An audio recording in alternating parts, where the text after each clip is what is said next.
ꯑꯍꯥꯟꯕꯃꯛꯇꯗ channel ꯑꯁꯤꯒꯤ ꯃꯥꯏꯀꯩꯗꯒꯤ ꯃꯌꯥꯝꯕꯨ ꯇꯔꯥꯝꯅ ꯑꯣꯛꯆꯔꯤ꯫ ꯉꯁꯤꯁꯨ ꯈꯨꯗꯣꯜ ꯑꯗꯨꯒꯤ ꯃꯤꯍꯥꯠ ꯑꯁꯤꯕ ꯊꯋꯥꯏꯒꯤ ꯁꯤꯖꯟ 2 ꯋꯥꯔꯤ ꯑꯁꯤ ꯑꯃꯨꯛ ꯄꯨꯗꯨꯅ ꯂꯥꯛꯆꯔꯤ꯫ ꯋꯥꯔꯤ ꯑꯁꯤ ꯇꯥꯗ꯭ꯔꯤꯉꯩꯒꯤ ꯃꯥꯡꯑꯣꯏꯅꯅ ꯃꯌꯥꯝꯗ ꯋꯥꯐꯝ ꯈꯔ ꯊꯝꯖꯒꯦ, ꯃꯗꯨꯗꯤ ꯈꯨꯗꯣꯜ ꯑꯗꯨꯒꯤ ꯂꯃꯟ ꯍꯥꯏꯔꯤꯕ ꯋꯥꯔꯤ ꯑꯁꯤ ꯇꯥꯗ꯭ꯔꯤꯉꯩꯒꯤ ꯃꯥꯡꯑꯣꯏꯅꯅ ꯑꯁꯤꯕ ꯊꯋꯥꯏꯒꯤ ꯈꯨꯗꯣꯜ ꯍꯥꯏꯔꯤꯕ ꯋꯥꯔꯤ ꯑꯁꯤ ꯍꯥꯟꯅ ꯇꯥꯕꯤꯅꯕ ꯅꯤꯡꯁꯤꯡꯖꯔꯤ꯫ ꯂꯥꯏꯐꯗꯤꯕꯤ ꯆꯦꯟꯗꯤ ꯑꯗꯣ ꯑꯦꯂꯤꯁꯀꯤ ꯅꯦꯅꯦ ꯒꯤꯇꯥꯅ ꯁꯤꯗ꯭ꯔꯤꯉꯩ ꯑꯦꯂꯤꯁꯀꯤꯗꯃꯛꯇ ꯅꯤ ꯍꯥꯏꯅ ꯊꯅꯝꯕ ꯈꯨꯗꯣꯜꯅꯤ꯫ ꯒꯤꯇꯥ ꯂꯩꯈꯤꯗ꯭ꯔꯕ ꯃꯇꯨꯡ ꯂꯥꯏꯐꯗꯤꯕꯤ ꯑꯗꯣ ꯑꯦꯂꯤꯁꯀꯤ ꯃꯄꯥꯜꯗ ꯈꯣꯏꯅ ꯑꯦꯂꯤꯁꯇ ꯑꯃꯨꯛ ꯄꯤꯔꯛꯄꯅꯤ꯫ ꯂꯥꯏꯐꯗꯤꯕꯤ ꯑꯗꯨꯅ ꯑꯦꯂꯤꯁꯀꯤ ꯃꯅꯥꯛꯇ ꯍꯦꯛ ꯂꯥꯛꯄꯗꯒꯤ ꯊꯣꯛꯍꯩꯗ꯭ꯔꯕ ꯊꯧꯗꯣꯛ ꯀꯌꯥ ꯊꯣꯔꯛꯄ ꯍꯧꯔꯛꯂꯤ꯫ ꯎꯍꯩꯗ꯭ꯔꯕ ꯁꯛꯇꯝ ꯀꯌꯥ ꯎꯕ ꯍꯧꯔꯛꯂꯝꯃꯤ꯫ ꯃꯗꯨꯗꯁꯨ ꯅꯠꯇꯅ ꯂꯥꯏꯐꯗꯤꯕꯤ ꯑꯗꯨꯅ ꯑꯦꯂꯤꯁꯀꯤ ꯃꯃꯥ ꯂꯩꯁꯅꯥꯕꯨꯁꯨ ꯃꯤꯅꯨꯡꯁꯤ ꯂꯩꯇ ꯍꯥꯠꯄꯤꯈꯤ꯫ ꯊꯧꯗꯣꯛ ꯑꯗꯨꯒꯤ ꯃꯇꯨꯡ ꯑꯦꯂꯤꯁꯀ ꯃꯦꯟꯇꯦꯟ ꯍꯣꯁꯄꯤꯇꯥꯜ ꯑꯃꯗ ꯄꯨꯟꯅ ꯂꯩꯃꯤꯟꯅꯕꯤ꯫ ꯃꯥꯒꯤ ꯃꯔꯨꯞ ꯑꯦꯂꯤꯖꯥꯕꯦꯠꯀ ꯃꯈꯣꯏ ꯑꯅꯤ ꯆꯪꯅ ꯂꯥꯏꯐꯗꯤꯕꯤ ꯆꯤꯟꯗꯤ ꯑꯗꯨꯕꯨ ꯃꯩꯔꯝꯗ ꯂꯪꯁꯤꯟꯗꯨꯅ ꯃꯩ ꯊꯥꯗꯣꯛꯈꯤ꯫ ꯂꯥꯏꯐꯗꯤꯕꯤ ꯑꯗꯨꯅ ꯇꯨꯝꯅ ꯆꯥꯛꯇ꯭ꯔꯤꯉꯩꯒꯤ ꯃꯥꯡꯑꯣꯏꯅꯅ ꯑꯦꯂꯤꯁꯇ ꯂꯃꯟ ꯈꯨꯝꯂꯛꯈꯤꯅꯤ ꯍꯥꯏꯅ ꯁꯥꯎꯅ ꯍꯥꯏꯔꯝꯃꯤ꯫ ꯊꯧꯗꯣꯛ ꯑꯗꯨꯒꯤ ꯃꯇꯨꯡ ꯆꯍꯤ 19 ꯍꯧꯖꯤꯟꯈ꯭ꯔꯦ꯫ ꯑꯦꯂꯤꯁꯇꯣ ꯍꯧꯖꯤꯛꯇꯤ ꯃꯌꯨꯝ ꯃꯀꯩ ꯄꯥꯟꯗꯨꯅ ꯃꯆꯥꯅꯨꯄꯤ ꯑꯃ ꯃꯃꯤꯠꯇ ꯎꯕ ꯐꯪꯖꯔꯤ꯫ ꯑꯉꯥꯡ ꯑꯗꯨꯒꯤ ꯃꯃꯤꯡꯅ ꯁꯅꯥꯊꯣꯏ ꯍꯥꯏꯅ ꯀꯧꯔꯝꯃꯤ꯫ ꯑꯦꯂꯤꯁꯀꯤ ꯅꯨꯄꯥ ꯔꯣꯁꯟ ꯑꯗꯣ ꯏꯅꯥꯛ ꯀꯩꯔꯥꯛ ꯈꯨꯟꯕ ꯄꯩꯁꯥ ꯄꯥꯏꯕ ꯏꯃꯨꯡꯒꯤ ꯃꯆꯥꯅꯤ꯫ ꯌꯨꯝ ꯑꯗꯨꯗ ꯑꯦꯂꯤꯁ, ꯁꯅꯥꯊꯣꯏ, ꯔꯣꯁꯟ ꯑꯃꯗꯤ ꯔꯣꯁꯟꯒꯤ ꯃꯃꯥ ꯕꯤꯅꯥ ꯄꯨꯟꯅ ꯃꯈꯣꯏ 4 ꯂꯩꯃꯤꯟꯅꯔꯝꯃꯤ꯫ ꯉꯁꯤꯗꯒꯤ ꯆꯍꯤ ꯑꯃꯒꯤ ꯃꯃꯥꯡꯗ ꯑꯦꯂꯤꯁꯀꯤ ꯃꯔꯨꯞ ꯑꯦꯂꯤꯖꯥꯕꯦꯠ ꯑꯗꯨꯁꯨ ꯀꯅꯥꯒꯨꯝꯕ ꯃꯤꯁꯛ ꯑꯃꯈꯛꯅ ꯃꯕꯨꯛꯇ ꯊꯥꯡꯅ ꯊꯤꯜꯂꯝꯕꯗꯒꯤ ꯂꯩꯈꯤꯗ꯭ꯔꯤ꯫ ꯅꯨꯃꯤꯠ ꯑꯗꯣ ꯑꯦꯂꯤꯁꯇꯨ ꯌꯨꯝꯒꯤ ꯊꯕꯛ ꯈꯔ ꯂꯣꯏꯁꯤꯟꯗꯨꯅ ꯂꯩꯔꯝꯃꯤ꯫ ꯁꯅꯥꯊꯣꯏꯁꯨ ꯁꯨꯃꯥꯡꯗ ꯁꯥꯟꯅꯔꯤ꯫ ꯃꯥꯒꯤ ꯅꯨꯄꯥ ꯔꯣꯁꯟꯁꯨ ꯊꯕꯛ ꯆꯠꯊꯣꯛꯈꯤ꯫ ꯑꯗꯨꯝꯅ ꯑꯦꯂꯤꯁꯅ ꯊꯕꯛ ꯇꯧꯗꯨꯅ ꯂꯩꯔꯤꯉꯩ ꯇꯟꯖꯥ ꯑꯗꯨꯗ ꯃꯥꯒꯤ ꯃꯆꯥꯅꯨꯄꯤ ꯁꯅꯥꯊꯣꯏ ꯑꯗꯣ ꯃꯈꯨꯠꯇ ꯕꯣꯛꯁ ꯑꯃ ꯄꯥꯏꯗꯨꯅ ꯄ꯭ꯔꯞ ꯏꯃꯨꯡꯗ ꯆꯪꯁꯤꯜꯂꯛꯇꯨꯅ ꯃꯃꯥꯒꯤ ꯅꯥꯀꯟ ꯑꯣꯏꯔꯞꯅ ꯁꯣꯐꯥ ꯑꯗꯨꯗ ꯐꯝꯃꯤ꯫ ꯑꯗꯨꯒ ꯃꯥꯅ ꯄꯥꯏꯔꯛꯄ ꯕꯣꯛꯁ ꯑꯗꯣ ꯇꯦꯕꯜ ꯃꯊꯛ ꯑꯗꯨꯗ ꯊꯝꯃꯤ꯫ ꯑꯦꯂꯤꯁꯁꯨ ꯕꯣꯛꯁ ꯑꯗꯨꯗ ꯐꯠ ꯌꯦꯡꯉꯤ꯫ ꯕꯣꯛꯁ ꯑꯗꯣ ꯃꯥꯅ ꯍꯥꯟꯅ ꯎꯈ꯭ꯔꯒꯨꯝ ꯇꯧꯏ, ꯑꯗꯨꯕꯨ ꯀꯗꯥꯏꯗ ꯎꯈ꯭ꯔꯕꯅꯣ ꯍꯥꯏꯕꯗꯤ ꯅꯤꯡꯁꯤꯡꯕ ꯉꯝꯗꯦ꯫ ꯃꯃꯥ ꯑꯦꯂꯤꯁꯅ ꯃꯆꯥꯗ ꯍꯪꯉꯤ, "ꯃꯅꯨꯡꯗ ꯀꯩ ꯌꯥꯎꯔꯤ ꯅꯣꯏ ꯆꯥꯊꯣꯏꯕꯤ?" ꯁꯅꯥꯊꯣꯏꯗꯨ ꯅꯣꯛꯐꯦꯠ ꯇꯧꯅ ꯈꯨꯝꯃꯤ, "ꯀꯩꯅꯣꯝꯃ ꯌꯥꯎꯏ." ꯑꯁꯤ ꯍꯥꯏꯗꯨꯅ ꯕꯣꯛꯁ ꯑꯗꯣ ꯍꯥꯡꯗꯨꯅ ꯃꯅꯨꯡꯗꯒꯤ ꯂꯥꯏꯐꯗꯤꯕꯤ ꯑꯃꯈꯛ ꯄꯨꯊꯣꯔꯛꯂꯝꯃꯤ꯫ ꯂꯥꯏꯐꯗꯤꯕꯤ ꯑꯗꯣ ꯑꯀꯤꯕꯒꯤ ꯁꯛꯇꯝꯅꯤ꯫ ꯃꯥꯒꯤ ꯃꯁꯥ ꯇꯪꯈꯥꯏ ꯑꯃꯗꯤ ꯃꯩꯅ ꯆꯥꯛꯈ꯭ꯔꯦ꯫ ꯃꯁꯝ ꯑꯗꯨꯁꯨ ꯃꯩꯅ ꯆꯥꯛꯂꯤ ꯇꯧꯔꯒ ꯃꯊꯣꯡ ꯃꯔꯝ ꯈꯪꯗ ꯄꯪꯐꯥꯗ ꯐꯥꯔꯦ꯫ ꯃꯃꯥꯏ ꯑꯗꯣ ꯅꯥꯀꯜ ꯑꯃꯗ ꯆꯥꯛꯈ꯭ꯔꯦ꯫ ꯀꯥꯔꯨꯝꯁꯨ ꯇꯧꯔꯤ꯫ ꯃꯃꯤꯠ ꯅꯥꯝꯃ ꯌꯥꯎꯗ꯭ꯔꯤ꯫ ꯍꯣꯇ꯭ꯔꯣꯡ ꯍꯣꯅ ꯎꯔꯤ꯫ ꯃꯥꯏꯊꯣꯡ ꯑꯗꯣ ꯗꯥꯛꯐꯝꯒꯤ ꯉꯥꯛꯇꯅꯤ꯫ ꯁꯦꯠꯂꯤꯕ ꯗ꯭ꯔꯦꯁ ꯑꯗꯨꯁꯨ ꯁꯦꯒꯥꯏꯔꯒ ꯂꯩꯈꯣꯝ ꯂꯩꯅꯥꯡ ꯌꯥꯝꯅ ꯇꯩꯔꯝꯃꯤ꯫ ꯂꯥꯏꯐꯗꯤꯕꯤ ꯑꯗꯨ ꯎꯕꯗ ꯑꯦꯂꯤꯁꯅ ꯍꯪꯉꯤ, "ꯅꯪꯗꯤ ꯀꯗꯥꯏꯗꯒꯤ ꯈꯨꯜꯂꯤꯕ ꯂꯥꯏꯐꯗꯤꯕꯤꯅꯣ?" "ꯁꯨꯃꯥꯡ ꯃꯇꯣꯟꯒꯤ ꯎ ꯑꯆꯧꯕꯁꯤꯒꯤꯅꯦ ꯃꯈꯣꯡꯗ ꯇꯥꯔꯒ ꯂꯩꯔꯝꯃꯤ ꯃꯃꯥ꯫ ꯁꯤꯒꯤ ꯂꯥꯏꯐꯗꯤꯕꯤꯁꯦ ꯑꯃꯨꯛ ꯍꯟꯅ ꯄꯥꯏꯕ ꯌꯥꯔꯣꯏ, ꯑꯩ ꯂꯪꯊꯣꯛꯈ꯭ꯔꯒꯅꯤ." ꯑꯁꯤ ꯍꯥꯏꯗꯨꯅ ꯑꯦꯂꯤꯁꯅ ꯂꯥꯏꯐꯗꯤꯕꯤ ꯑꯗꯣ ꯇꯥꯞ ꯄꯥꯏꯗꯨꯅ ꯃꯅꯤꯡ ꯊꯣꯡꯂꯣꯝꯗ ꯆꯠꯈꯤꯔꯝꯃꯤ꯫ ꯑꯗꯨꯕꯨ ꯃꯥꯅ ꯃꯅꯤꯡ ꯊꯣꯡ ꯌꯧꯔꯝꯗꯥꯏ ꯑꯗꯨꯗ ꯁꯅꯥꯊꯣꯏꯅ ꯆꯦꯟꯁꯤꯜꯂꯛꯇꯨꯅ ꯃꯃꯥꯒꯤ ꯃꯈ꯭ꯋꯥꯡꯗ ꯌꯥꯜꯂꯤ꯫ "ꯏꯃꯥ, ꯂꯪꯊꯣꯛꯀꯅꯣ, ꯂꯥꯏꯐꯗꯤꯕꯤꯗꯣ ꯃꯔꯣꯜ ꯊꯣꯛꯄꯅꯦ ꯍꯥꯏꯕ꯫ ꯃꯥꯅ ꯍꯥꯏꯕ ꯃꯃꯥꯅ ꯅꯪꯒꯅꯦ ꯁꯥꯟꯅꯅꯤꯡꯉꯤ ꯍꯥꯏ꯫ ꯂꯪꯊꯣꯛꯀꯅꯣ ꯃꯃꯥ." ꯃꯆꯥꯅꯨꯄꯥꯒꯤ ꯋꯥꯍꯩ ꯑꯗꯣ ꯇꯥꯕꯗ ꯑꯦꯂꯤꯁ ꯃꯁꯥꯗꯣ ꯇꯨ ꯆꯨꯡꯈꯤꯕ ꯈꯪꯍꯧꯗꯦ꯫ ꯁꯅꯥꯊꯣꯏꯒꯤ ꯏꯆꯝ ꯆꯝꯖꯕꯤ ꯃꯥꯏꯊꯣꯡ ꯑꯗꯣ ꯎꯕꯗꯁꯨ ꯋꯥꯍꯩ ꯑꯃ ꯐꯥꯎꯕ ꯍꯥꯏꯕ ꯉꯝꯂꯝꯗꯦ꯫ ꯑꯗꯨꯕꯨ ꯍꯥꯏꯕꯗꯤ ꯍꯥꯏꯔꯛꯂꯝꯃꯤ ꯑꯦꯂꯤꯁꯅ, "ꯌꯥꯗꯦ ꯍꯥꯏꯗꯤ ꯌꯥꯗꯦ, ꯆꯪꯉꯨ ꯃꯅꯨꯡꯗ." ꯋꯥ ꯑꯁꯤ ꯍꯥꯏꯗꯨꯅ ꯑꯦꯂꯤꯁꯇꯣ ꯃꯅꯤꯡ ꯊꯣꯡꯗꯣ ꯍꯥꯡꯇꯣꯔꯛꯂꯝꯃꯤ꯫ ꯑꯗꯨꯒ ꯗꯁꯕꯤꯟ ꯑꯗꯨꯗ ꯂꯥꯏꯐꯗꯤꯕꯤ ꯑꯗꯣ ꯂꯪꯊꯣꯛꯂꯝꯃꯤ꯫ ꯃꯗꯨꯒꯤ ꯃꯇꯨꯡ ꯏꯃꯨꯡꯗ ꯑꯃꯨꯛ ꯆꯪꯂꯛꯂꯝꯃꯤ꯫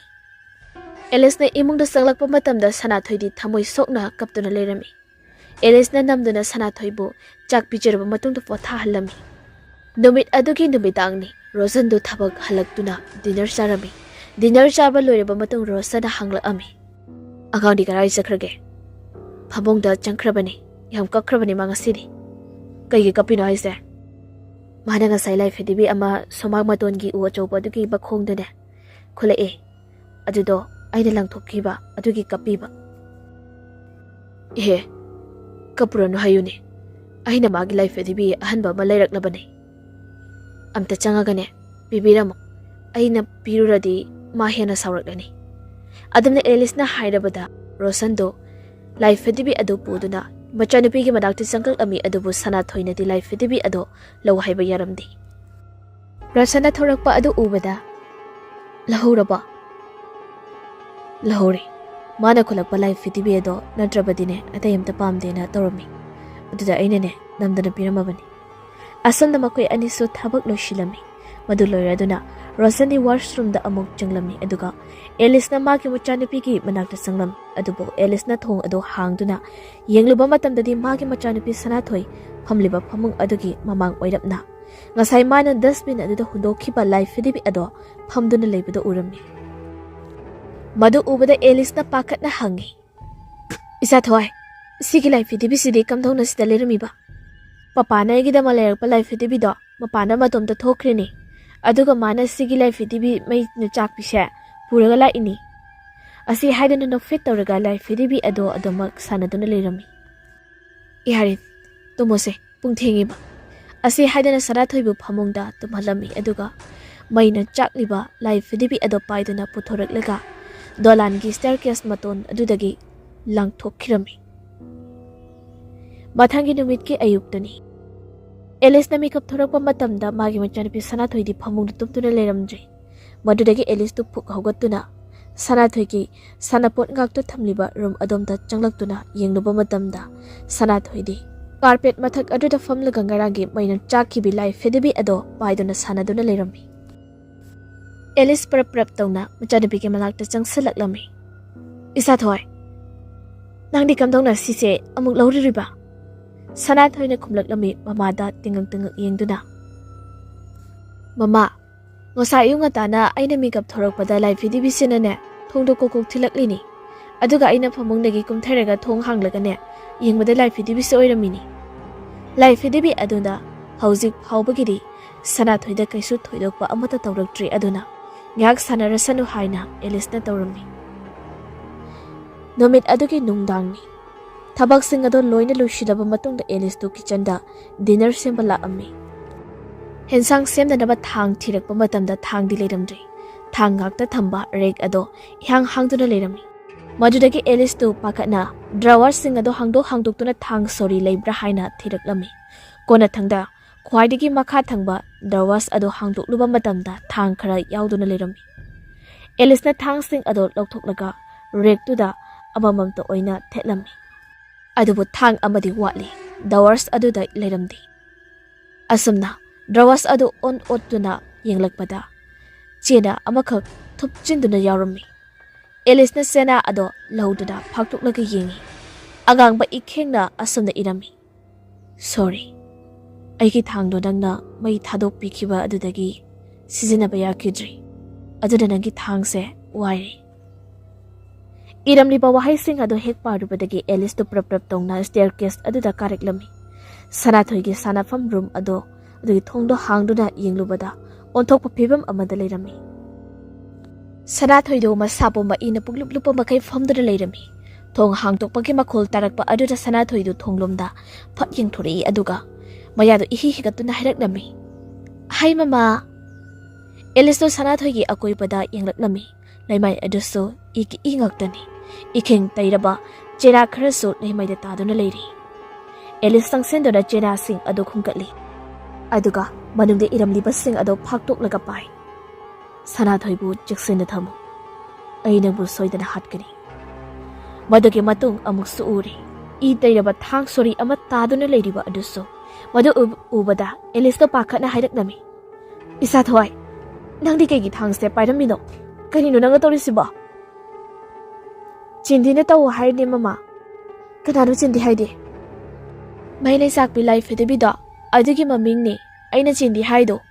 Mama na tayo na chahi mga suba duway dane. Mama gini ni ama sikibado. Aduga mahagsu yam naman ni. Chindi se. Aduga ko mama gi na chanu pa ama puglagpada sikibado. Adudo na ko life hide bise. Patabi life hide bi ni hairiba. Taseng na Alice to kaino matawkri. Manggom lenga sige thokliba thodok ase. Sanathoi gi punsi karamda thoklaga ba haina so yamna kijarema. Thangrapa mikupta Alice to I tairaba thang adu khungkatuna room adudagi senthoraklami. Living room da maga Rosan ka thengnai. Rosan so haujikta thabak halakpani. Alice na I tairiba thang ado pairamba aduda Rosan ngakna hangi. Alice kaino nang natawriduba? Alice masado thaktak nikna khomi. Life debido. Life debido. ꯐꯠꯇ꯭ꯔꯕ ꯊꯋꯥꯏ ꯆꯪꯂꯕ ꯂꯥꯏꯐꯤꯗꯤꯕꯤꯅꯤ ꯍꯧꯖꯤꯛꯃꯛ ꯃꯥꯕꯨ ꯃꯩ ꯊꯥꯗꯣꯛꯈ꯭ꯔꯣ ꯂꯥꯏꯐꯤꯗꯤꯕꯤꯗꯨꯅ ꯏꯆꯥꯅꯨꯄꯤꯕꯨꯁꯨ ꯍꯥꯠꯅꯅꯕ ꯍꯣꯠꯅꯔꯝꯂꯦ ꯑꯩꯅ ꯍꯥꯏꯕ ꯊꯥꯖꯕꯤꯌꯨ ꯅꯨꯄꯥ ꯃꯗꯨꯗ ꯔꯣꯁꯟꯁꯨ ꯄꯥꯈꯠꯅ ꯁꯅꯥꯊꯣꯏꯒꯤ ꯁꯥꯟꯅꯐꯝ ꯑꯣꯏꯔꯤꯕ ꯔꯨꯝ ꯑꯗꯨꯗ ꯆꯦꯟꯈꯠꯂꯛꯂꯝꯃꯤ ꯑꯦꯂꯤꯁꯁꯨ ꯊꯥꯡ ꯑꯗꯨ ꯄꯥꯏꯗꯨꯅ ꯀꯤꯆꯟꯗ ꯂꯥꯛꯂꯦ ꯑꯗꯨꯒ ꯊꯥꯡ ꯑꯗꯨꯕꯨ ꯆꯥꯝꯊꯣꯛꯂꯝꯃꯤ ꯀꯞꯁꯨ ꯌꯥꯝꯅ ꯀꯞꯂꯝꯃꯤ ꯑꯦꯂꯤꯁꯇꯨ ꯁꯦꯀꯦꯟ ꯈꯔꯒꯤ ꯃꯇꯨꯡ ꯔꯣꯁꯟꯗꯨ ꯁꯛꯐꯝ ꯑꯃ ꯇꯧꯅ ꯀꯤꯆꯟꯗ ꯆꯪꯂꯛꯂꯝꯃꯤ ꯑꯗꯨꯒ ꯑꯦꯂꯤꯁꯄꯨ ꯋꯥꯜꯂꯣꯝꯗ ꯈꯪꯌꯦꯟ ꯏꯜꯂꯒ ꯍꯪꯉꯤ ꯅꯪꯅ ꯅꯁꯥꯗ ꯀꯔꯤ ꯇꯧꯏ ꯍꯥ ꯁꯦꯡꯅ ꯍꯥꯏꯌꯣ ꯑꯦꯂꯤꯁ ꯃꯁꯥꯗꯣ ꯀꯥꯆꯤꯟ ꯑꯃꯗ ꯁꯨꯖꯤꯟꯗꯨꯅ ꯇꯥꯏ ꯔꯣꯁꯟꯁꯨ ꯃꯁꯥ ꯑꯗꯣ ꯁꯥꯎꯅꯤꯡꯕꯒꯤ ꯃꯌꯥꯏꯅ ꯁꯤꯅꯤ ꯅꯥꯅꯤ ꯈꯪꯗꯕ ꯇꯥꯏꯃꯤꯡ ꯑꯗꯨ ꯌꯧꯔꯛꯂꯝꯃꯤ ꯔꯣꯁꯟ ꯑꯃꯨꯛ ꯈꯪꯂꯥꯎ ꯂꯥꯎꯈꯠꯂꯝꯃꯤ ꯅꯪꯅ ꯅꯁꯥꯗ ꯀꯔꯤ ꯇꯧꯒꯦ ꯍꯥꯏꯕꯅꯤ ꯍꯥꯏꯌꯣ ꯑꯦꯂꯤꯁꯁꯨ ꯀꯠꯂꯗꯨꯅ ꯁꯅꯥꯊꯣꯏꯅ ꯀꯤꯆꯟꯗ ꯆꯪꯂꯒ ꯊꯥꯡ ꯑꯗꯣ ꯇꯨꯃꯤꯟꯅ ꯂꯧꯈꯤꯕ ꯑꯣꯏꯔꯝꯒꯅꯤ ꯑꯩꯅ ꯃꯥꯒꯤ ꯃꯅꯥꯛꯇ ꯆꯪꯂꯨꯕꯗ ꯃꯥꯗꯤ ꯏꯅ ꯄꯨꯡꯇꯩ ꯇꯩꯗꯨꯅ ꯂꯩꯔꯝꯃꯤ ꯑꯩꯅ ꯀꯩꯒꯤꯅꯣ ꯏꯆꯥꯕꯨ ꯍꯥꯠꯅꯅꯕ ꯍꯣꯠꯅꯩꯗꯣ ꯍꯥꯏꯅ ꯔꯣꯁꯟ ꯃꯃꯤꯠꯇꯨꯅ ꯇꯞꯅ ꯎꯏꯁꯤꯜꯂꯒ ꯁꯣꯔ ꯑꯃ ꯁꯥꯡꯅ ꯍꯣꯟꯗꯣꯛꯏ ꯐꯔꯦ ꯃꯥꯒꯤ ꯑꯁꯣꯛꯄꯗꯣ ꯐꯖꯅ ꯆꯥꯝꯊꯣꯛꯄꯤꯔꯣ ꯑꯗꯨꯒ ꯕꯦꯟꯗ꯭ꯔꯦꯁꯇꯣ ꯌꯦꯠꯁꯤꯟꯕꯤꯌꯨ ꯑꯁꯨꯝꯅ ꯍꯥꯏꯅꯔꯕ ꯑꯗꯨꯗ ꯑꯦꯂꯤꯁꯅꯁꯨ ꯁꯅꯥꯊꯣꯏꯕꯨ ꯕꯥꯊꯔꯨꯝꯗ ꯄꯨꯁꯤꯟꯕꯤꯔꯒ ꯃꯥꯒꯤ ꯑꯁꯣꯛꯄꯁꯤꯡ ꯑꯗꯨ ꯐꯖꯅ ꯆꯥꯝꯊꯣꯛꯄꯤꯔꯕ ꯃꯇꯨꯡꯗ ꯕꯦꯟꯗ꯭ꯔꯦꯁꯅ ꯌꯦꯠꯁꯤꯟꯕꯤꯔꯝꯃꯤ ꯁꯅꯥꯊꯣꯏꯒꯤ ꯗ꯭ꯔꯦꯁ ꯑꯗꯨꯁꯨ ꯏ ꯉꯥꯛꯇ ꯉꯥꯏꯔꯤ ꯃꯥꯒꯤ ꯐꯨꯔꯤꯠ ꯑꯗꯨ ꯂꯧꯊꯣꯛꯇꯨꯅ ꯌꯦꯡꯂꯨꯕ ꯃꯇꯝꯗꯒꯤ ꯁꯅꯥꯊꯣꯏꯒꯤ ꯅꯥꯡꯒꯟ ꯑꯗꯨꯗ ꯊꯥꯡꯅ ꯂꯦꯟꯈꯤꯕꯒꯤ ꯗꯥꯛꯐꯝ ꯈꯔ ꯇꯥꯗꯨꯅ ꯂꯩꯔꯝꯃꯤ ꯁꯅꯥꯊꯣꯏ ꯃꯥꯅ ꯀꯝꯗꯧꯅ ꯃꯥ ꯃꯁꯥꯒꯤ ꯅꯥꯡꯒꯟ ꯑꯗꯨꯗ ꯊꯥꯡꯅ ꯂꯦꯟꯖꯒꯗꯣꯏꯕ ꯗꯥꯛꯐꯝꯁꯤꯡ ꯑꯗꯨ ꯅꯠꯇꯕ ꯋꯥꯍꯩ ꯈꯔꯁꯨ ꯏꯔꯝꯃꯤ ꯁꯅꯥꯊꯣꯏꯒꯤ ꯅꯥꯡꯒꯟ ꯑꯗꯨꯗ ꯑꯉꯥꯡꯕ ꯏꯈꯤꯡꯅ ꯏꯔꯝꯂꯤꯕ ꯋꯥꯍꯩꯁꯤꯡ ꯑꯗꯨ ꯑꯦꯂꯤꯁꯅ ꯄꯥꯏ ꯑꯦꯂꯤꯁ ꯑꯩꯒ ꯁꯥꯟꯅꯁꯤ ꯑꯦꯂꯤꯁ ꯃꯈꯨꯠ ꯑꯗꯨ ꯊꯛ ꯊꯛ ꯅꯤꯛꯏ ꯑꯗꯨꯒ ꯍꯪꯉꯤ ꯃꯆꯥꯗ ꯏꯁꯥꯊꯣꯏ ꯅꯪꯒꯤ ꯅꯥꯡꯒꯟꯗ ꯋꯥꯍꯩ ꯈꯔ ꯏꯔꯝꯂꯤꯕꯁꯤ ꯀꯅꯥꯅꯅꯣ ꯁꯅꯥꯊꯣꯏꯁꯨ ꯏꯄꯪ ꯄꯪꯅ ꯈꯨꯝꯃꯤ ꯆꯤꯅꯤꯅ ꯏꯔꯝꯂꯤꯅꯦ ꯃꯃꯥ ꯑꯗꯨꯒ ꯏꯔꯤꯕ ꯋꯥꯍꯩꯗꯣ ꯃꯃꯥꯗ ꯄꯥꯍꯜꯂꯣ ꯍꯥꯏꯌꯦ ꯃꯥꯅ ꯑꯦꯂꯤꯁ ꯃꯃꯤꯠꯇ ꯇꯞꯅ ꯎꯏꯁꯤꯟꯗꯨꯅ ꯁꯣꯔ ꯑꯃꯨꯔꯛ ꯁꯥꯡꯅ ꯍꯣꯟꯗꯣꯛꯏ ꯃꯊꯪꯒꯤ ꯅꯨꯃꯤꯠꯀꯤ ꯑꯌꯨꯛꯅꯤ ꯑꯦꯂꯤꯁꯅ ꯇꯨꯝ ꯍꯧꯒꯠꯂꯛꯄ ꯃꯇꯝꯗ ꯃꯥꯒꯤ ꯌꯦꯠ ꯊꯪꯕ ꯄꯥꯝꯕꯣꯝ ꯑꯗꯨꯗ ꯀꯔꯤꯒꯨꯝꯕ ꯄꯣꯠꯁꯛ ꯑꯃꯅ ꯂꯦꯟꯈꯤꯕꯒꯤ ꯗꯥꯛꯐꯝ ꯇꯥꯔꯝꯃꯤ ꯑꯦꯂꯤꯁ ꯃꯥꯒꯤ ꯗꯥꯛꯐꯝ ꯑꯗꯨꯗ ꯃꯨꯟꯅ ꯌꯦꯡꯉꯤ ꯑꯗꯨꯒ ꯃꯗꯨꯒꯤ ꯃꯇꯨꯡꯗ ꯐꯃꯨꯡꯗꯒꯤ ꯍꯧꯒꯠꯇꯨꯅ ꯌꯨꯝꯒꯤ ꯊꯕꯛ ꯑꯇꯩ ꯑꯇꯩꯁꯤꯡꯗꯨ ꯂꯣꯏꯁꯤꯜꯂꯝꯃꯤ ꯉꯁꯤꯗꯤ ꯃꯥ ꯁꯅꯥꯊꯣꯏꯕꯨ ꯍꯣꯁꯄꯤꯇꯥꯜꯗ ꯄꯨꯒꯗꯣꯏꯅꯤ ꯑꯗꯨꯅ ꯌꯥꯔꯤꯕ ꯃꯈꯩꯗꯤ ꯈꯔ ꯊꯨꯅ ꯊꯕꯛꯁꯤꯡ ꯑꯗꯨ ꯂꯣꯏꯁꯤꯟꯅꯕ ꯍꯣꯠꯅꯩ ꯕ꯭ꯔꯦꯛꯐꯥꯁ ꯀꯩꯀꯩꯗꯣ ꯂꯣꯏꯅ ꯁꯦꯝꯕ ꯁꯥꯕ ꯂꯣꯏꯔꯕ ꯃꯇꯨꯡꯗ ꯑꯦꯂꯤꯁꯇꯨ ꯁꯅꯥꯊꯣꯏꯒꯤ ꯁꯥꯟꯅꯐꯝ ꯔꯨꯝ ꯑꯗꯣꯝꯗ ꯂꯥꯛꯑꯝꯃꯤ ꯃꯇꯝ ꯑꯗꯨꯗꯁꯨ ꯎꯔꯤ ꯁꯅꯥꯊꯣꯏꯅ ꯂꯥꯏꯐꯤꯗꯤꯕꯤ ꯆꯤꯟꯗꯤꯒ ꯁꯥꯟꯅꯗꯨꯅ ꯂꯩꯔꯝꯂꯤꯕ ꯑꯗꯣ ꯂꯥꯏꯐꯤꯗꯤꯕꯤ ꯑꯗꯣ ꯅꯍꯥꯟ ꯃꯈꯩꯗꯒꯤ ꯃꯁꯛꯇꯣ ꯈꯖꯤꯛ ꯇꯣꯞ ꯇꯣꯞꯅ ꯎꯏ ꯆꯤꯟꯗꯤꯒꯤ ꯃꯁꯝ ꯑꯗꯣ ꯉꯍꯥꯟꯈꯩꯗꯤ ꯕ꯭ꯔꯥꯎꯟ ꯃꯆꯨ ꯑꯣꯏꯕꯅꯤ ꯑꯗꯨꯕꯨ ꯉꯁꯤꯗꯤ ꯑꯃꯨꯕ ꯃꯁꯝ ꯈꯔ ꯎꯕ ꯐꯪꯉꯤ ꯃꯥꯒꯤ ꯃꯁꯝ ꯑꯗꯨ ꯈꯛꯇ ꯅꯠꯇꯦ ꯑꯍꯣꯡꯕ ꯂꯩꯔꯝꯂꯤꯕ ꯑꯁꯤ ꯂꯥꯏꯐꯤꯗꯤꯕꯤ ꯑꯗꯣ ꯀꯨꯆꯨ ꯑꯗꯨꯁꯨ ꯈꯖꯤꯛ ꯍꯣꯡꯂꯝꯃꯤ ꯉꯁꯤꯗꯤ ꯀꯥ ꯍꯦꯟꯅ ꯉꯧꯊꯣꯛꯄꯗꯧꯅ ꯇꯧꯏ ꯑꯦꯂꯤꯖꯥꯕꯦꯊꯁꯨ ꯃꯁꯛ ꯈꯖꯤꯛ ꯍꯣꯡꯂꯝꯗꯦ ꯂꯥꯏꯐꯤꯗꯤꯕꯤ ꯆꯦꯟꯗꯤ ꯑꯗꯣ ꯃꯥꯁꯨ ꯉꯁꯤꯗꯤ ꯀꯨꯆꯨ ꯌꯥꯝꯅ ꯉꯧꯔꯝꯃꯤ ꯑꯗꯨꯒ ꯃꯁꯝꯒꯤ ꯀꯂꯔ ꯑꯗꯨꯁꯨ ꯈꯖꯤꯛ ꯍꯣꯡꯂꯝꯃꯤ ꯑꯦꯂꯤꯁꯅ ꯍꯥꯏꯔꯛꯂꯝꯃꯤ ꯁꯅꯥꯊꯣꯏꯗ ꯏꯁꯥꯊꯣꯏ ꯗ꯭ꯔꯦꯁ ꯂꯣꯏꯁꯤꯟꯅꯕ ꯇꯧꯔꯁꯤ ꯂꯥꯎ ꯉꯁꯤ ꯅꯪ ꯗꯣꯛꯇꯔꯗ ꯆꯠꯇꯣꯏꯅꯤ ꯁꯅꯥꯊꯣꯏꯁꯨ ꯂꯥꯏꯐꯤꯗꯤꯕꯤ ꯁꯥꯟꯅꯗꯨꯅ ꯈꯨꯝꯂꯛꯏ ꯑꯩ ꯆꯠꯄ ꯇꯜꯂꯦ ꯃꯃꯥ ꯂꯥꯏꯐꯤꯗꯤꯕꯤ ꯆꯤꯟꯗꯤꯅꯅꯦ ꯍꯥꯏꯔꯤꯕ ꯉꯁꯤ ꯗꯣꯛꯇꯔ ꯆꯠꯄ ꯐꯠꯇꯦ ꯍꯥꯏ ꯑꯦꯂꯤꯁꯁꯨ ꯂꯥꯏꯐꯤꯗꯤꯕꯤ ꯆꯤꯟꯗꯤꯗ ꯃꯃꯤꯠꯇꯣ ꯈꯥꯅ ꯌꯦꯡꯗꯨꯅ ꯍꯥꯏꯔꯛꯂꯝꯃꯤ ꯅꯪꯒꯤ ꯑꯐꯕ ꯊꯕꯛ ꯊꯧꯔꯝ ꯑꯃ ꯇꯧꯔꯝꯗꯥꯏꯗ ꯅꯪꯒꯤ ꯂꯥꯏꯐꯤꯗꯤꯕꯤꯗꯨꯅ ꯐꯩ ꯀꯧꯕ ꯑꯃꯁꯨ ꯁꯨꯡꯍꯥꯏ ꯍꯥꯏꯔꯨꯏ ꯑꯁꯤ ꯍꯥꯏꯗꯨꯅ ꯑꯃꯨꯛ ꯃꯆꯥꯅꯨꯄꯤꯗ ꯌꯦꯡꯂꯛꯂꯝꯃꯤ ꯑꯦꯂꯤꯁ ꯁꯅꯥꯊꯣꯏꯅ ꯂꯥꯏꯐꯤꯗꯤꯕꯤ ꯆꯤꯟꯗꯤꯅ ꯍꯥꯏꯔꯤꯕ ꯍꯟꯗꯛ ꯍꯞꯇꯥ ꯂꯣꯏꯔꯛꯄ ꯑꯁꯤꯗꯅꯦ ꯁꯦꯇꯔꯗꯦꯗ ꯑꯣꯏꯅ ꯆꯠꯂꯨ ꯍꯥꯏ ꯑꯦꯂꯤꯁꯅ ꯐꯅ ꯀꯟꯅ ꯃꯆꯥꯅꯨꯄꯤꯕꯨ ꯊꯦꯝꯂꯕꯁꯨ ꯃꯆꯥꯅꯗꯤ ꯍꯣꯁꯄꯤꯇꯥꯜꯗ ꯆꯠꯁꯤ ꯍꯥꯏꯕ ꯌꯥꯔꯝꯗꯦ ꯑꯁꯨꯝꯅ ꯃꯆꯥꯅꯨꯄꯤꯅ ꯁꯤꯈꯥꯡ ꯈꯥꯡꯕ ꯃꯈꯩ ꯂꯩꯊꯣꯛꯈ꯭ꯔꯕ ꯑꯗꯨꯗ ꯑꯦꯂꯤꯁꯇꯨ ꯎꯄꯥꯏ ꯂꯩꯔꯝꯗꯦ ꯃꯆꯥꯅꯨꯄꯤꯅ ꯍꯥꯏꯕ ꯋꯥꯗ ꯌꯥꯔꯝꯃꯤ ꯊ꯭ꯔꯁꯗꯦ ꯅꯨꯃꯤꯠꯅꯤ ꯉꯁꯤ ꯍꯧꯖꯤꯛꯇꯤ ꯁꯅꯥꯊꯣꯏꯒꯤ ꯃꯁꯥ ꯑꯃꯗꯤ ꯃꯁꯛ ꯃꯆꯨꯗ ꯌꯥꯝꯅ ꯑꯍꯣꯡꯕ ꯂꯥꯛꯑꯝꯃꯤ ꯑꯗꯨꯅ ꯑꯦꯂꯤꯁꯅ ꯃꯥꯕꯨ ꯅꯝꯗꯅ ꯍꯣꯁꯄꯤꯇꯥꯜꯗ ꯄꯨꯅꯕ ꯂꯥꯛꯅꯔꯝꯃꯤ ꯁꯅꯥꯊꯣꯏꯒꯤ ꯕ꯭ꯔꯥꯎꯟ ꯃꯆꯨ ꯆꯪꯕ ꯃꯁꯝ ꯑꯗꯣ ꯍꯧꯖꯤꯛꯇꯤ ꯃꯨꯁꯤꯟ ꯃꯨꯈ꯭ꯔꯤ ꯀꯨꯆꯨ ꯑꯗꯨꯁꯨ ꯉꯧꯈ꯭ꯔꯤ ꯌꯦꯡꯕꯗ ꯀꯩꯅꯣꯝꯃ ꯇꯧꯔꯤ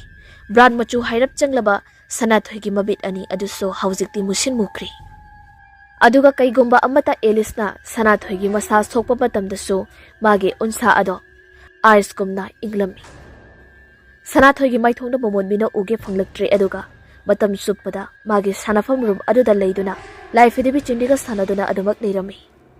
Sanathoi haujikti mioi amataga loinau haiba yadri Elisna hangda hanglurabaso Jendina mabu mioi amata loinagano haida I haida khumi Asam na machanupi ki ahongba matau asi ubada Elis wakal aduki mati warami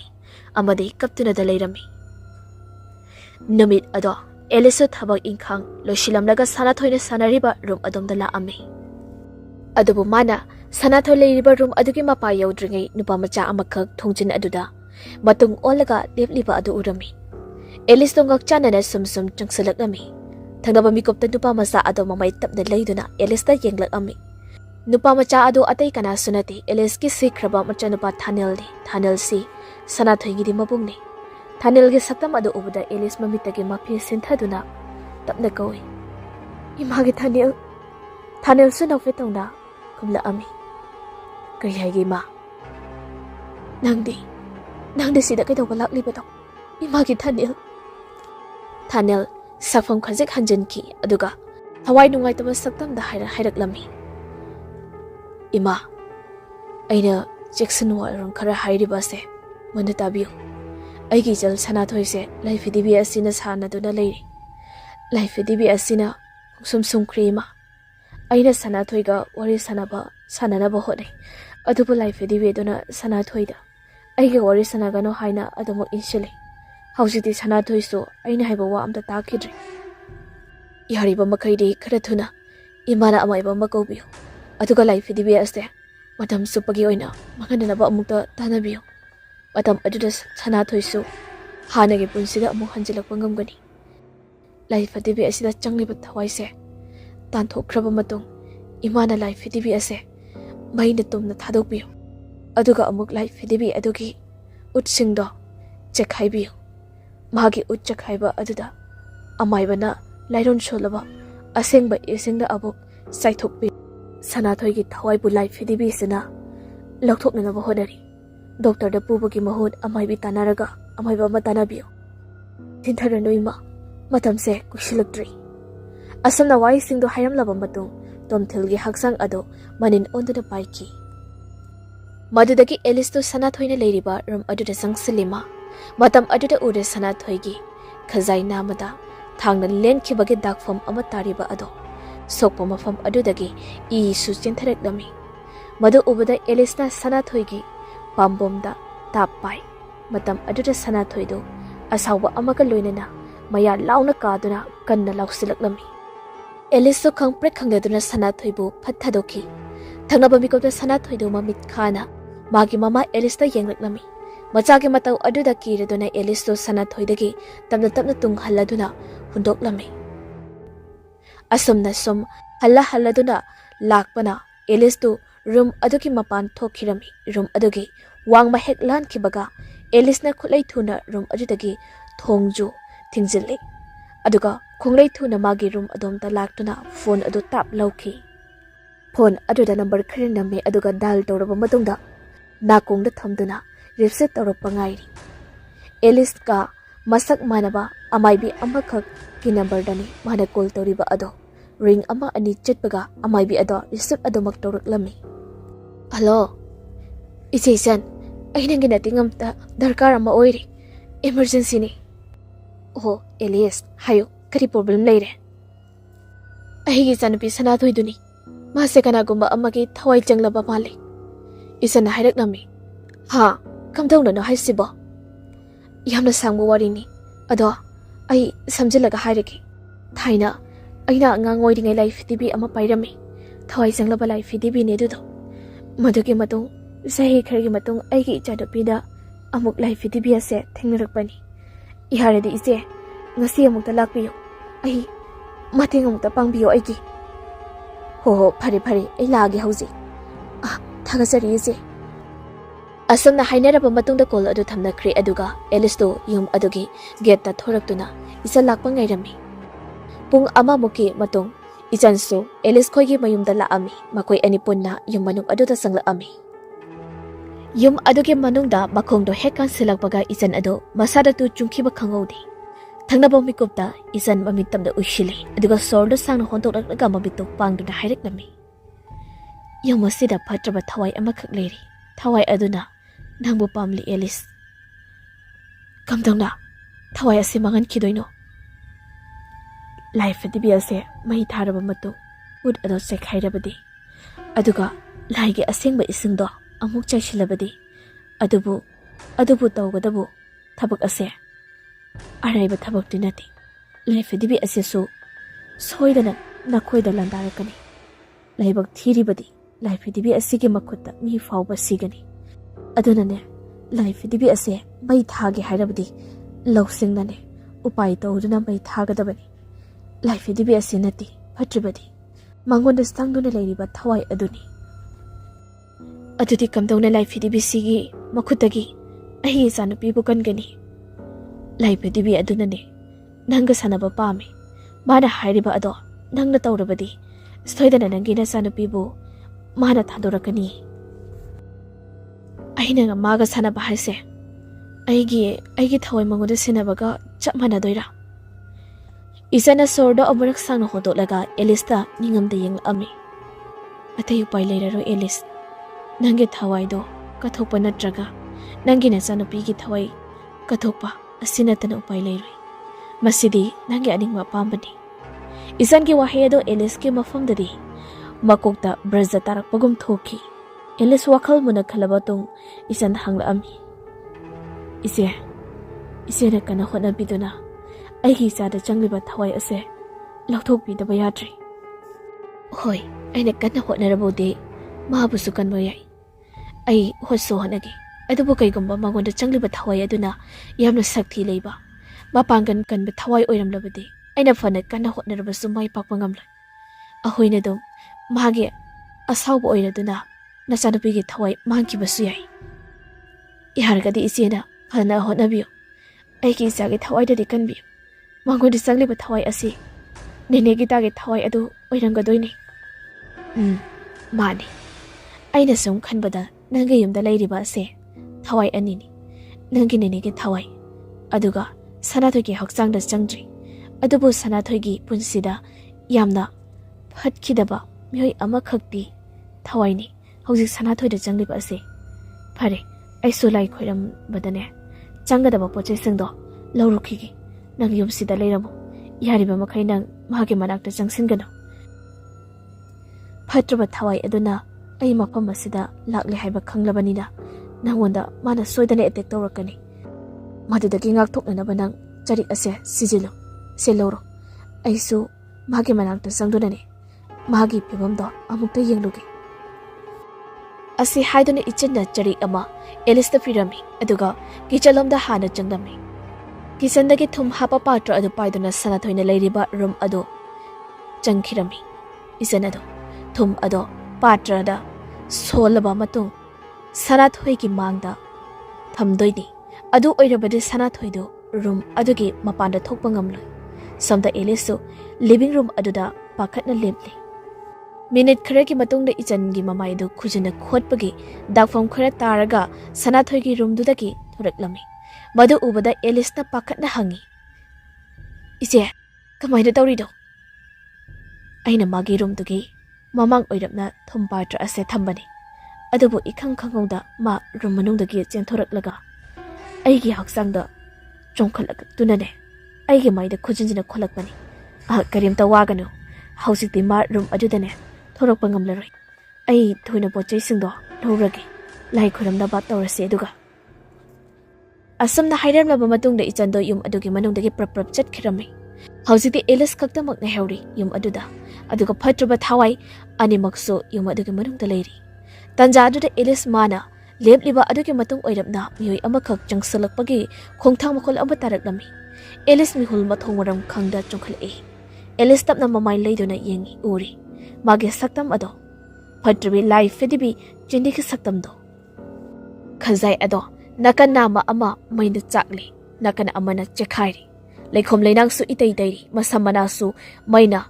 karum tawraga yamna motli mamit namadi yaudri setliba phizol ado maina chakhibagi kathe life fedibi ado akibagi masak oiri makuta thang sori adumati pairakti munnadi yengli elis ki mamit anina thangnaba mikupta life fedibi ado makut ani tapna tingthoraktuna elista uhalaknami Magi makut aduna so paishilami amuba masam khara. Khangli mana pairiba amuba masam ado sanathoi gi masam ni haiba. Life dibi aduna yak nauba siri siri tawba khonjal da hairaklami. Alice nangsoi ga sanathoi ga loina da sanarasira. Alice mai thong da humag ada pikar e adubu mana pairiba sarik adugi mateng na life dibi aduna di henjin ba gamlamdi. Ai nang ko onsin ba pamdi. Alice ki pakhom adu da life dibi ado makol hauna noklami. Mana lokli ba khonjal ado nupi macha adugi khonjal ni tabada akiba pokli. Life dibi aduna haidaklami. Ai ga sanathoi ga di hoji bot sanai. Maduda joli ko bi thawai amakhak sune thengni. Sanathoi gi ni joli duni. Maming adu tabada Alice masadu tu chungi. Joli hariba thawai ado Alice ki mapurai bar rosan gi sikrabi machindupi ni. Mahak laikhidaba chahi ani pharakli. Joli na hinglingai matamna sanathoi bo yamna thina tawrami. Phubusu yamna phubirami. Alice to mami tamapi ira chenba makai life dibi adudi yengi. Magi matau adu life dibi aduna noklaga. Kirabra nangna joli bu kirabra. Joli gi maming hek palakpa aduda yum adugi thongnaw khudimak to masa matom ta sapu kana thingjin jaki aduga matom ta lok to jaki. Matau aduda Alice to main door adom da laktuna thong ado hangdokna ba hotnei adu hangdok pangamlamdi mikup aduda dolan mathak tagi mioi amaka kochen sen bagi makhol tarak lami sanathoi ni cheliba ado life dibi aduna nokla duna hairak lami. Masulak le hojikti. Asi haiduna life dibi ado Alice ki manaktam na changsili. Alice magi chari adu che na paisili life dibi aduna makha amuk tarik lami. Aduna nangbo kan magamloy. Asi haiduna life dibi ado Alice bu sapuk kana inthoki. Alice wal adom da sujinduna tarambadagi haugatli. Magi hek matungda mioi amakhak leibaga sahum phangnakpa aduda mamaido hut leiduri yengima. Matam aduda uri magi machanupi Sanathoina thang ama paidana famlaga leramliba ado. Alice ado kiraduna tunglomda khongpham asum halle. Sanathoiga life hadebi aduga so magi marakta asum sangsilaklami.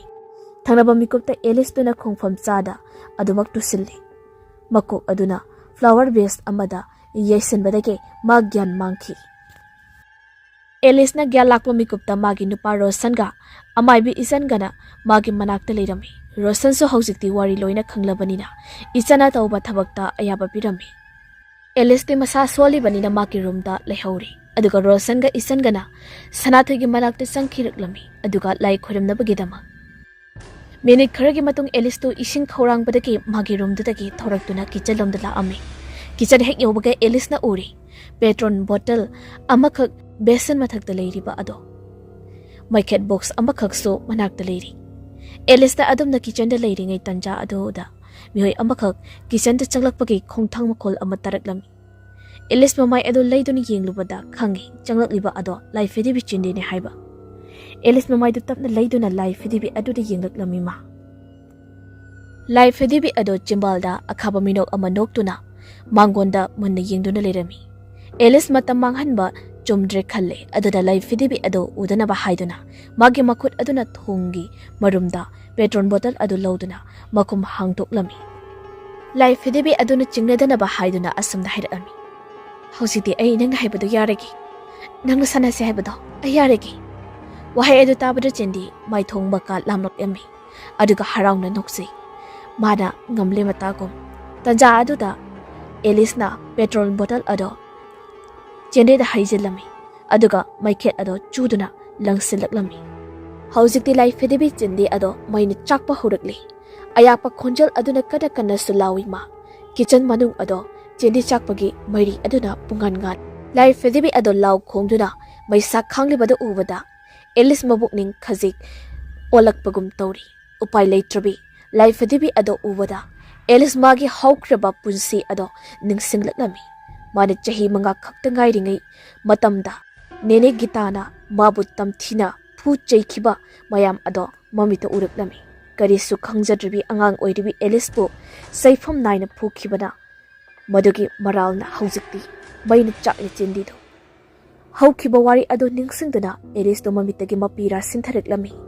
अदुबु ममित पेनदि यिंगली लाई फिदिबि अदुना मैना चाकपगी उराव थरावदुदा मै चाक खांगलिबा अदु हौजिक्ति मैना पुंगतुम तुमना चाकरी लाई फिदिबि चिंदी अदु मागी उच सिंगना kitchen अदु मसनवा थोंना साइखाइदुना लेरी लाइगे using इसिंग अदु खक्ता गाइरी एलिसना दरकार ओइरिबा सनाथोइगे मनाक्ता चंगलुबसु याद्री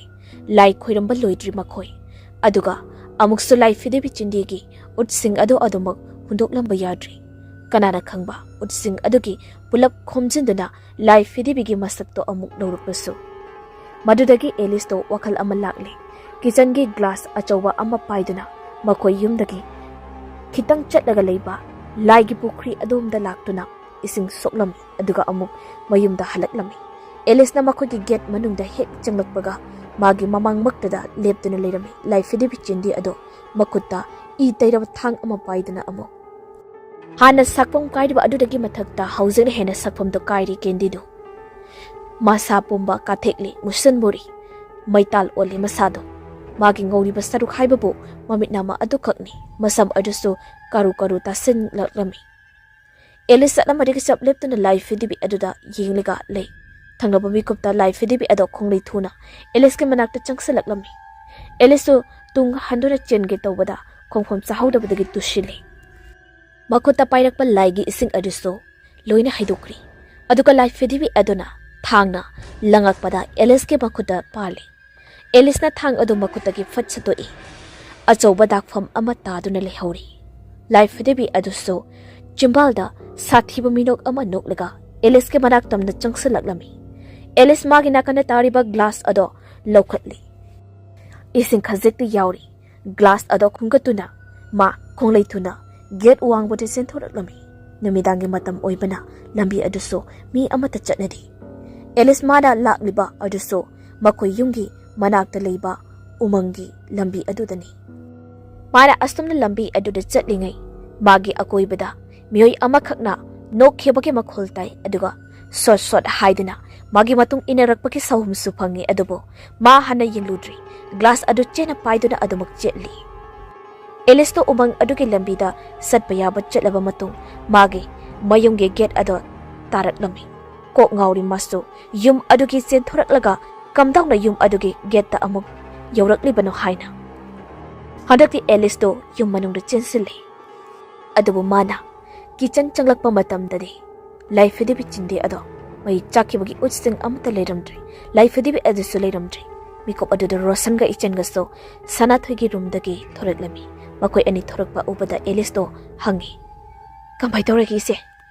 इचना खुमलकलमी मातम हौरी कैसु थोइदोप तौररोइदा अदो लाइफदिबि अदुना कमाइना तौख्रबा अहिना मै थादोख्रे अदुबु मागी उच्सिंग अदुगी मफम सिदा लेरमद्रि अहिना हलकपदा माना आई तानारके अदुगा आई खुचिसु सोलितु असे हाइदना एलिस ना मागी मखुत असोकपदो उलम्मी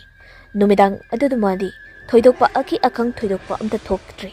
लाइफदिबि अदुसु मसक ओगे फंगद्री तसेंगना मांगदा माग ख्रबोय खली मखोइनसु मथंगी नुमितकी अयुकनी रोशनसु मागी रूमदो चे सांखरा कन्ना चेक तौरी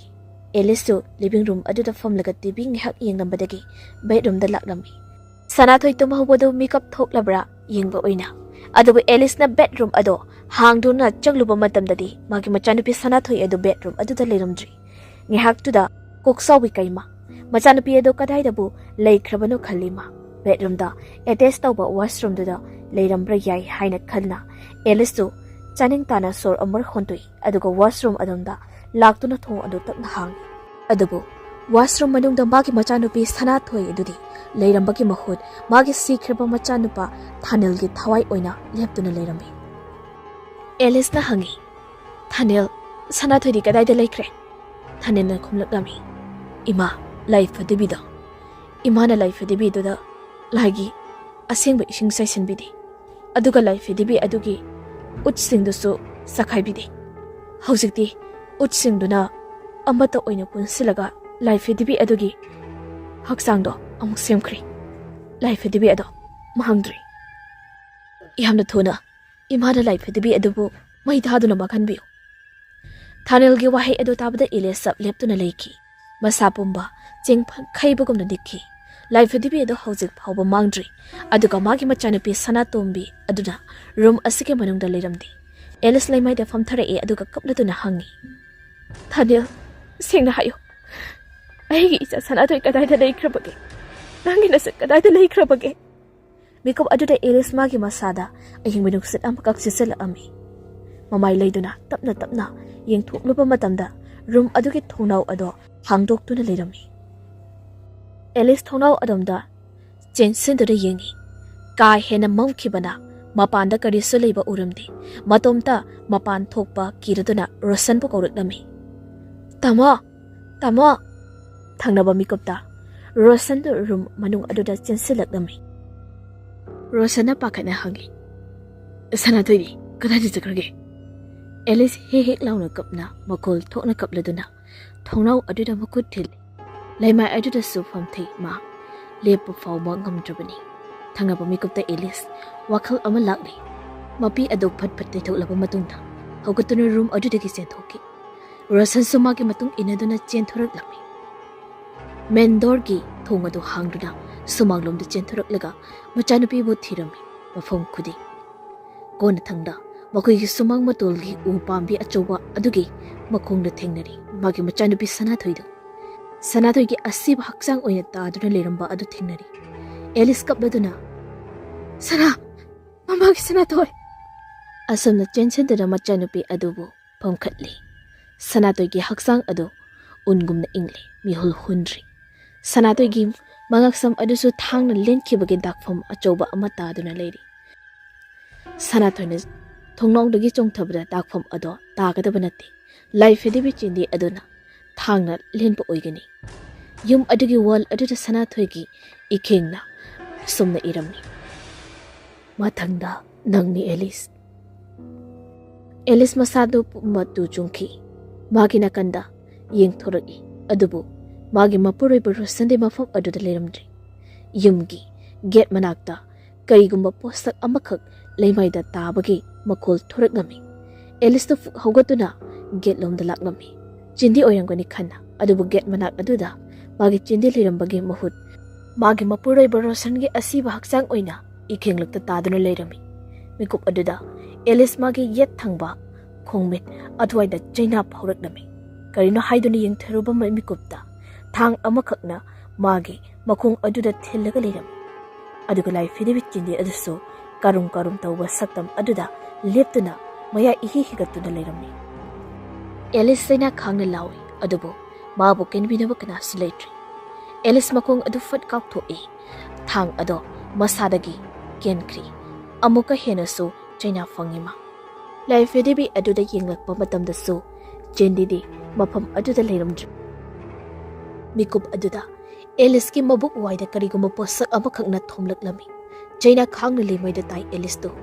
ꯃꯥꯒꯤ ꯃꯅꯥꯛ ꯑꯗꯨꯗꯒꯤ ꯈꯔ ꯆꯠꯊꯣꯛꯂꯒ ꯁꯅꯥꯊꯣꯏꯒꯤ ꯑꯁꯤꯕ ꯍꯛꯆꯥꯡꯁꯨ ꯇꯥꯗꯨꯅ ꯂꯩꯔꯤ ꯁꯅꯥꯊꯣꯏꯒꯤ ꯆꯤꯝꯕꯥꯜꯗꯒꯤꯅ ꯅꯔꯨꯝ ꯑꯅꯤꯃꯛꯇꯨ ꯊꯥꯡꯅ ꯌꯥꯜꯂꯝꯃꯤ ꯌꯦꯡꯕꯗ ꯑꯀꯤꯕ ꯃꯤꯅꯣꯛ ꯑꯃ ꯅꯣꯛꯄ ꯃꯥꯜꯂꯤ ꯑꯦꯂꯤꯁ ꯑꯃꯨꯛꯁꯨ ꯑꯔꯣꯏꯕ ꯑꯣꯏꯅ ꯔꯣꯁꯟꯗ ꯌꯦꯡꯉꯛꯑꯝꯃꯤ ꯔꯣꯁꯟꯁꯨ ꯁꯅꯥꯊꯣꯏꯒ ꯆꯞ ꯃꯥꯟꯅꯅ ꯃꯈ꯭ꯌꯥꯠ ꯑꯗꯣ ꯅꯥꯔꯨꯝ ꯌꯧꯅ ꯁꯦꯒꯥꯏꯔꯝꯃꯤ ꯑꯦꯂꯤꯁ ꯑꯔꯣꯏꯕ ꯑꯣꯏꯅ ꯁꯣꯔ ꯑꯃꯨꯔꯛ ꯍꯣꯟꯗꯣꯛꯏ ꯃꯤꯀꯨꯞ ꯑꯗꯨꯗ ꯃꯥꯒꯤ ꯃꯊꯕꯥꯛꯇ ꯆꯣꯠꯆꯣꯠ ꯂꯥꯎꯔꯛꯂꯝꯃꯤ ꯈꯪꯉꯤ ꯏꯅꯤ ꯍꯥꯏꯕ ꯃꯤꯀꯨꯞ ꯑꯗꯨꯗ ꯃꯤꯑꯣꯏ ꯑꯃꯈꯛ ꯃꯥꯒꯤ ꯃꯅꯥꯛꯇ ꯆꯪꯁꯤꯜꯂꯛꯄꯒꯤ ꯈꯣꯡꯊꯥꯡ ꯃꯈꯣꯜ ꯑꯦꯂꯤꯁꯀꯤ ꯅꯥꯀꯣꯡꯗ ꯇꯥꯔꯛꯂꯝꯃꯤ ꯂꯥꯏꯐꯤꯗꯤꯕꯤꯗꯣ ꯑꯣꯏꯔꯕꯣꯏꯅ ꯈꯜꯂꯤ ꯃꯃꯥꯏ ꯑꯗꯨ ꯇꯞꯅ ꯂꯩꯗꯨꯅ ꯌꯦꯡꯊꯣꯔꯛꯏ ꯃꯥ ꯑꯗꯨꯕꯨ ꯂꯥꯛꯂꯤꯕ ꯃꯤꯑꯣꯏ ꯑꯗꯨꯒꯤ ꯃꯃꯤ ꯑꯗꯣ ꯏꯋꯥꯡ ꯋꯥꯡꯅ ꯎꯏ ꯊꯪꯅꯕ ꯃꯤꯀꯨꯞꯇ ꯃꯤꯑꯣꯏ ꯑꯗꯨꯒꯤ ꯃꯃꯥꯏ ꯑꯗꯣ ꯑꯦꯂꯤꯁꯀꯤ ꯃꯃꯥꯏꯗ ꯆꯪꯁꯤꯜꯂꯛꯏ ꯃꯨꯟꯅ ꯌꯦꯡꯂꯨꯕ ꯃꯇꯝꯗꯗꯤ ꯃꯤꯑꯣꯏ ꯑꯗꯣ ꯃꯥꯒꯤ ꯅꯤꯅꯦ ꯁꯤꯈ꯭ꯔꯕꯤ ꯒꯤꯇꯥꯗꯣ ꯑꯣꯏꯔꯝꯃꯤ ꯒꯤꯇꯥꯒꯤ ꯊꯋꯥꯏ ꯑꯗꯨꯅ ꯍꯥꯏꯔꯛꯂꯝꯃꯤ ꯅꯪꯅ ꯑꯩꯕꯨ ꯂꯥꯏꯐꯤꯗꯤꯕꯤ ꯑꯗꯨꯗꯒꯤ ꯂꯧꯊꯣꯛꯄꯤꯔꯤ ꯅꯪꯕꯨ ꯊꯥꯒꯠꯆꯔꯤ ꯑꯦꯂꯤꯁ ꯑꯩ ꯑꯃꯨꯛ ꯍꯟꯅ ꯁꯥꯟꯇꯤ ꯑꯣꯏꯅ ꯂꯩꯕ ꯌꯥꯔꯅꯤ ꯑꯔꯣꯏꯕ ꯑꯣꯏꯅ ꯑꯩꯉꯣꯟꯗ ꯑꯃꯨꯛꯇꯪ ꯅꯣꯛꯐꯦꯠ ꯇꯧꯔꯛꯎ ꯑꯗꯨꯕꯨ ꯑꯦꯂꯤꯁ ꯃꯃꯤꯠꯇꯨ ꯈꯥꯅ ꯒꯤꯇꯥꯒꯤ ꯊꯋꯥꯏ ꯑꯗꯨꯗ ꯌꯦꯡꯉꯤ ꯃꯥꯒꯤ ꯃꯃꯥ ꯃꯥꯒꯤ ꯃꯄꯨꯔꯣꯏꯕ ꯑꯃꯗꯤ ꯃꯆꯥꯅꯨꯄꯤ ꯍꯥꯠꯈꯤꯕꯒꯤ ꯊꯋꯥꯏ ꯑꯗꯨꯅꯤ ꯑꯦꯂꯤꯁꯅ ꯈꯨꯝꯂꯛꯂꯝꯃꯤ ꯑꯩ ꯅꯪꯕꯨ ꯇꯨꯀꯠꯆꯩ ꯒꯤꯇꯥꯗꯨ ꯅꯣꯛꯐꯦꯠ ꯇꯧꯏ ꯑꯗꯨꯗꯤ ꯑꯩꯅ ꯅꯪꯕꯨ ꯅꯝꯗꯅ ꯅꯣꯛꯍꯟꯕ ꯇꯥꯔꯦ ꯑꯁꯤ ꯍꯥꯏꯗꯨꯅ ꯒꯤꯇꯥꯅ ꯑꯦꯂꯤꯁꯀꯤ ꯆꯤꯝꯕꯥꯜꯗꯒꯤ ꯅꯥꯔꯨꯝ ꯑꯅꯤꯗꯨ ꯌꯧꯅ ꯊꯥꯡꯅ ꯁꯥꯡꯅ ꯂꯦꯟꯈꯤ ꯃꯤꯀꯨꯞ ꯑꯗꯨꯗ ꯑꯦꯂꯤꯁꯀꯤ ꯑꯔꯣꯏꯕ ꯁꯣꯔ ꯍꯣꯟꯈꯤ ꯑꯦꯂꯤꯁꯀꯤ ꯑꯁꯤꯕ ꯃꯥꯏꯊꯣꯡ ꯑꯗꯣ ꯍꯧꯖꯤꯛꯇꯤ ꯅꯣꯛ ꯐꯤꯠ ꯇꯧꯕ ꯃꯥꯏꯊꯣꯡ ꯑꯣꯏꯅ ꯎꯍꯜꯂꯤ꯫ ꯃꯇꯥꯡ ꯑꯁꯤꯗ ꯋꯥꯔꯤ ꯑꯁꯤ ꯂꯣꯏꯖꯔꯤ꯫ ꯋꯥꯔꯤ ꯑꯁꯤ ꯄꯥꯊꯣꯛꯆꯕ ꯃꯇꯝꯗ ꯁꯣꯏꯈꯤꯕ ꯂꯥꯟꯈꯤꯕ ꯌꯥꯎꯔꯕꯁꯨ ꯃꯌꯥꯝꯅ ꯉꯥꯛꯄꯤꯌꯨ ꯍꯥꯏꯅ ꯍꯥꯏꯖꯔꯤ꯫